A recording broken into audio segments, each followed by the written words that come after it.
Hello, friends, and thank you for joining Coffee Chat with Shelley.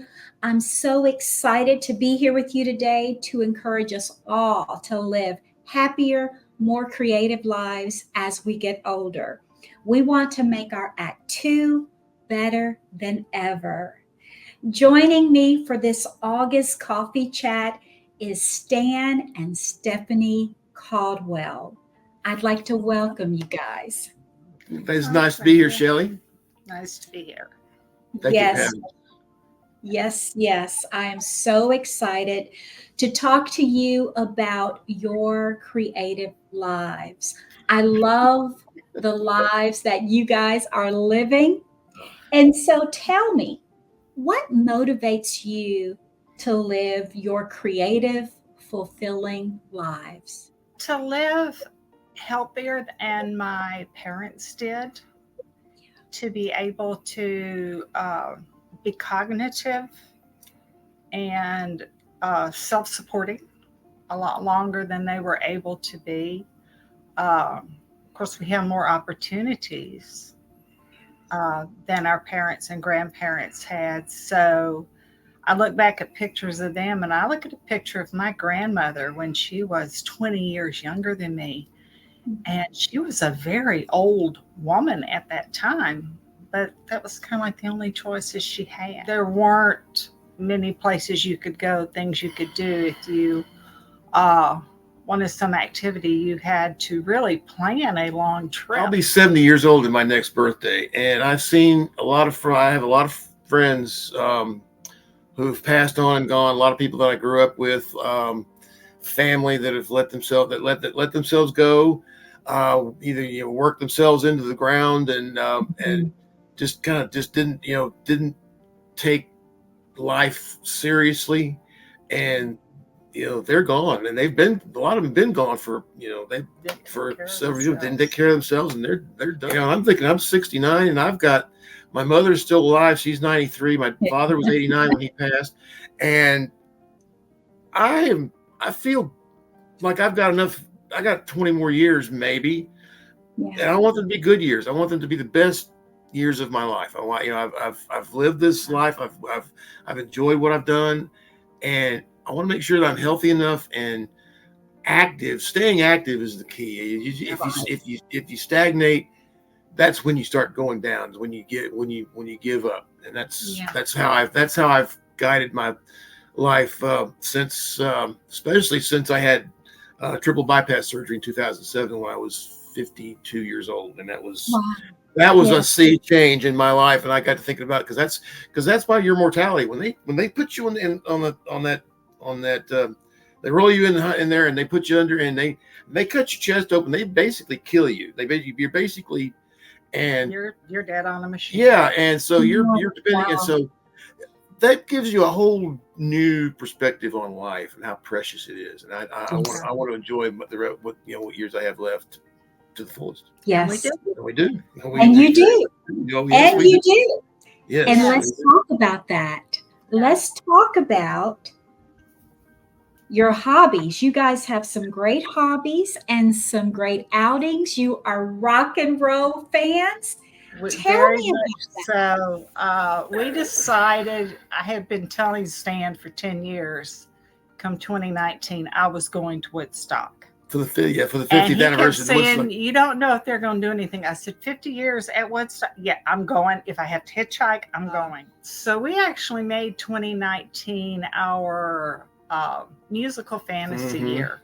Oh yeah, We kind of went and hit every group we we could saw some possibly really good hit. shows in 2019. We saw And the Who, the Rolling Stones at the Superdome. High quality. I mean, it was 3 days: Friday, Saturday, and Sunday.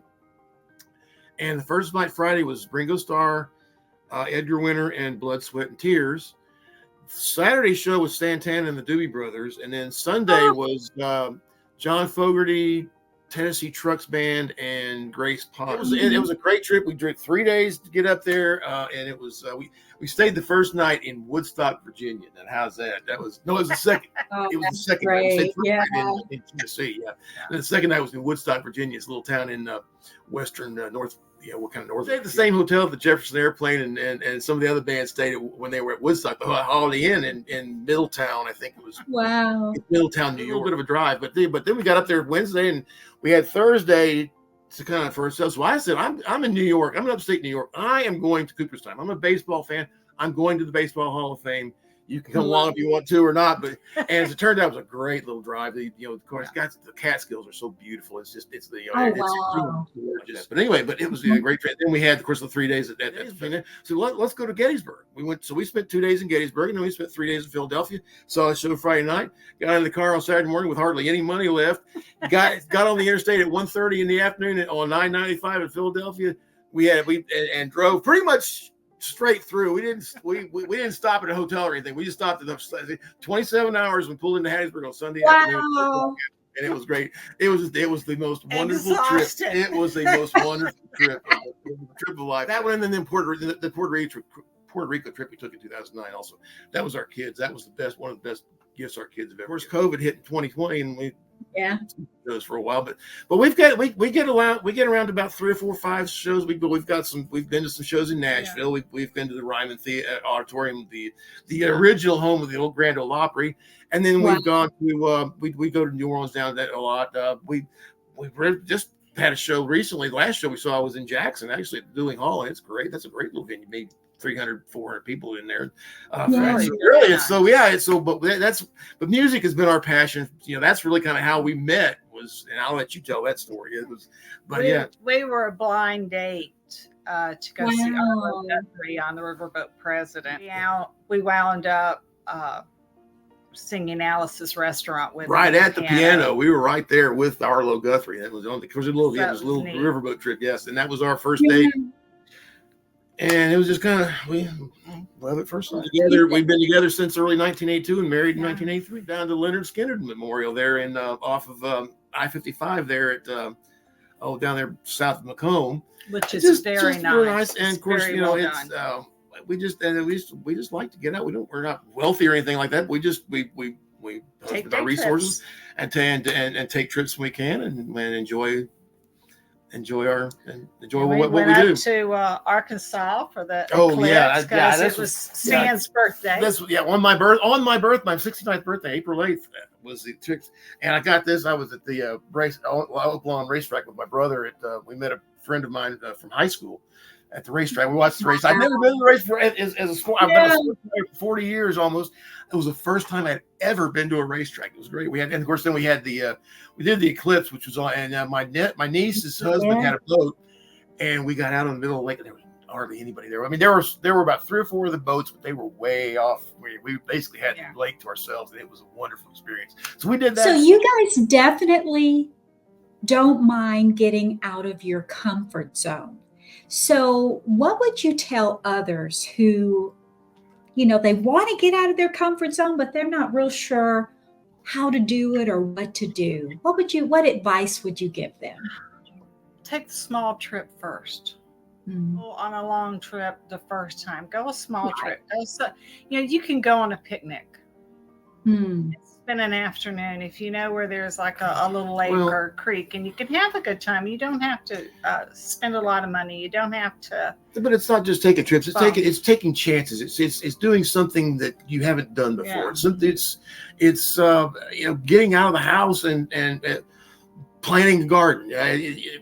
Whatever it is that you do. Get up out of the chair and pull away from the table and get out and do whatever it is that you're going to do. We've started volunteering at Christian Services the last 3 weeks, and it's been one of the most rewarding experiences we've had in the 42 years we've been together. Just get out of the house and do one day at a time. You just get every day, one day when you get it between you and God, one day at a time, and that's how it works. I've been sober for over 20 years, so that's awesome. Congratulations. That's beautiful. And also, I'll tell you, I am proud of it because it was not easy. Yes. But also, for many years, you were our resident sports writer. I really have been the high school sports kind of guru in the Pine Belt. There's a few others of us, Andrew Abbey, Pine Belt News. I started at the Hattiesburg American in 1984, and I was on the copy desk for a long time. But what's really odd is throughout my whole career, I always did work at William Carey. I was always out covering games or events out at William Carey University, and I'm still doing that today freelance. I was a sports editor at the Lamar Times, and that was where I really started getting into the high schools, really started becoming a high school, kind of the high school guru in the Pine Belt, if you know. I'm bragging a little bit. I know. But anyway, but then when I went back to the Hattiesburg American in 2003 as the high school sports editor, that's when my career really kind of took off. 12 years, won a lot of awards for it, and that's a number of great. And then I retired in 2018 and started doing my blog. I've got a little blog that I do, and then started getting freelance, work here. I said, I'm not ready to quit. I'm going to work if I have to. If I can't find a job, then I'm going to make my own job. Make your own. That's right. And, I met you guys when we were out volunteering. And I love the fact that you guys were there together, supporting each other.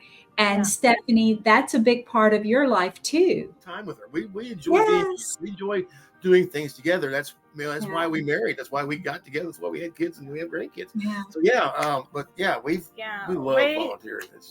We want to give back. Just go home feeling energized. Mm-hmm. Yeah. There's an energy there it's not one that says, hey, look at me, I did something good here. But it's an energy that says, you did it to my glory. Mm-hmm. If you understand. Yes. That energy that says, kind of like my good and faithful servant to you, that little pat on the back that you get that you're not getting from man. Because I don't, that's not where you want it from. You gave somebody a smile that really needed it. I don't do it to win praise from God. I mean, I do it for His glory, but I don't do it to get.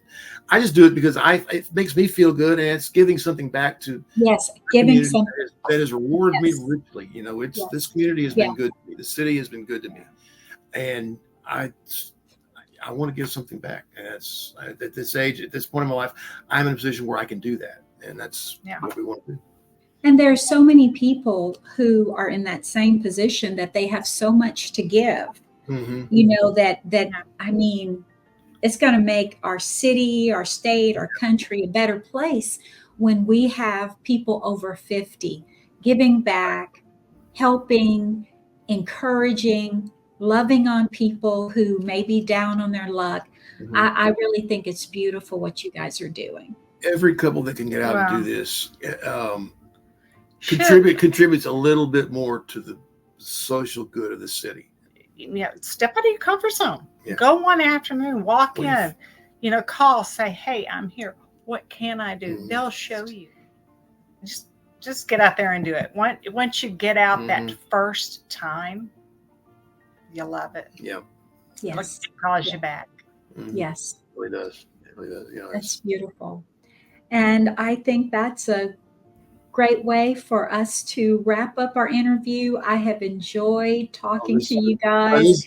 Shelley, it's been a pleasure. It's been a real pleasure. Enjoy talking to you. Well, I thank you guys so much for sitting and chatting with me. Yeah. Well, I hope you enjoyed our coffee chat today. We want you to live creative, healthy, and happy lives. If you enjoyed this chat, please like and subscribe to Shelley's Creative Life because I really could use your support. Until our next time, friends, stay creative. Thank you for having me, Shelley. Thank you. Bye-bye. Bye-bye. Bye-bye.